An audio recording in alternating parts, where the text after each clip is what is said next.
Hi, everyone. This is Kelly S. Elliott. I wanted to share with you um, how our first trip to the vet with Boozer went. Boozer's a pit bull, so it's our first trip with our pit bull, Boozer. So this is what happened. We noticed that he had been really shaking his ears a lot and always scratching his ears with his paws.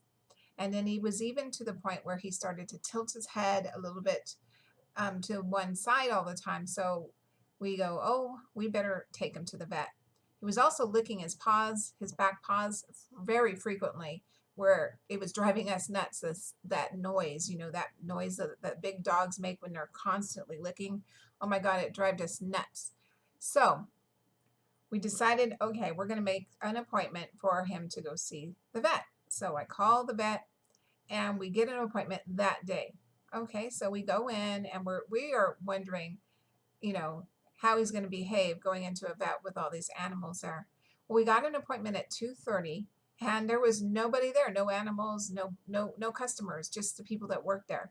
So this was kind of nice. So they weigh him. He's 65 pounds. Oh my, I didn't realize he was so big. So then we go into the little room where they're going to do the exam, and they take his temperature up his butt, which he didn't care for. And he sat his butt down so fast after that. And then they put a swab in his ears to check his ears and looked at his paws. And they decided he had an infection. So they put a 30-inch halo around his neck. So now he cannot lick at all. He cannot scratch at all, even though he's trying to scratch, but he keeps just scratching plastic. And we have to give him some antibiotics like twice a day and the ear drops once a day. But the whole thing is, I always hear how they say pit bulls are so rowdy and rough and dangerous. He did everything. He just sat there and let strangers pretty much put objects in his butt, put objects in his ears without a fuss at all. Now, my kids, now they would have put up a fuss, any of that happening to them. So my dog Boozer, at his first vet appointment that we took him to, was way better behaved than my children behave when I take them to the pediatrician. And so I just wanted to share with you because you never hear about all the good stories about pit bulls. You always hear all the negative.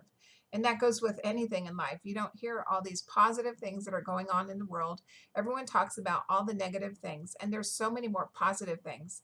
So I truly believe that you should look at more of the positive things going on in the life. I don't even watch the news because they don't even show the good stuff that's going on. And there is a lot of good stuff happening. So, and another thing, I am so glad when we made that appointment, I didn't have to worry about trying to schedule this around some job. I work from home. So they said, you can come in at 2:30. I said, certainly can. We took him in. They go, can you come back next week so we can check him? And we said, certainly can. So before I used to work until midnight. So I think it was like 3 to midnight or 2 to midnight, something like that, 8 hours. Sometimes I worked until 10, but on the weekends it was until midnight, and the weekdays it was 10 or 11 at night. So I would have had to juggle, you know, the time to get him to the vet, the time to get us back, the time to get to work, and all of that. And then wonder what my schedule was for the following week so that I made sure that I was able to get him there too. And that's not even a thought anymore. I just go, I need to make an appointment, and we just go and do it. And then we went in as a family, and it was a great. We went to pick up my husband's glasses after, and our dog just sits there and behaves. And now he's got this big halo around his neck, and he can't lick like he used to lick. I mean, he used to drive us crazy licking his paws constantly, that noise of a big dog. And he's trying to scratch himself, but he can't. But we just wrap his little medicine in some kind of treat like lunch meat or something. He eats it right up and he's fine. So I just want you to know that our first experience taking our pit bull Boozer to the vet was really good.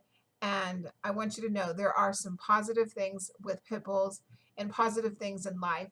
And just try to find those to talk about and to focus on instead of the negative.